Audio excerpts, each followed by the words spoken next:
తెలంగాణ ప్రజలకు రైల్వే సౌకర్యం కల్పించడంపై రాష్ట్రంలోని కాంగ్రెస్ ప్రభుత్వానికి చిత్తశుద్ధి లేదు. ఇప్పటికే మంజూరైన ప్రధాన రైల్వే ప్రాజెక్టులకు అవసరమైన భూసేకరణ చేపట్టడంలో రేవంత్ సర్కారు విఫలమైంది. దీంతో 4 ప్రాజెక్టు పనులు ఆలస్యం అవుతున్నాయి.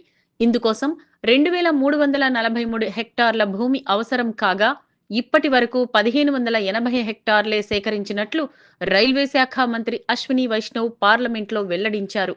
రాష్ట్ర ప్రజలకు రైల్వే సౌకర్యం కల్పించడంపై కేంద్ర ప్రభుత్వం బాధ్యతాయుతంగా వ్యవహరిస్తుంటే, రాష్ట్ర ప్రభుత్వం మాత్రం పెడిచెవిన పెడుతోంది. రాష్ట్రంలో 6 కొత్త లైన్లు డీపీఆర్ తయారీకి అనుగుణంగా కేంద్ర ప్రభుత్వం సర్వే చేపట్టింది. ఇందులో వికారాబాద్ నుంచి కృష్ణా, గద్వాల నుంచి డోర్నకల్ వయా కల్వకుర్తి, కాచిగూడ నుంచి జగ్గయ్యపేట, పటాన్ చెరు ఆదిలాబాద్, బోధన్ నుంచి లాతూర్ రోడ్, అక్కన్నపేట బైపాస్ లైన్లు ఉన్నాయి. 2025 ఏప్రిల్ 1 వరకు 35,045 కోట్లతో 2,166 కిలోమీటర్ల పొడవైన 6 కొత్త లైన్లు, 14 డబ్బింగ్ పనులను కేంద్రంలోని బీజేపీ ప్రభుత్వం రాష్ట్రానికి మంజూరు చేసింది.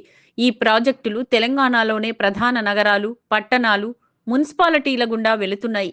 దీంతో పురవాసులకు రైల్వే కనెక్టివిటీ పెరుగుతుంది.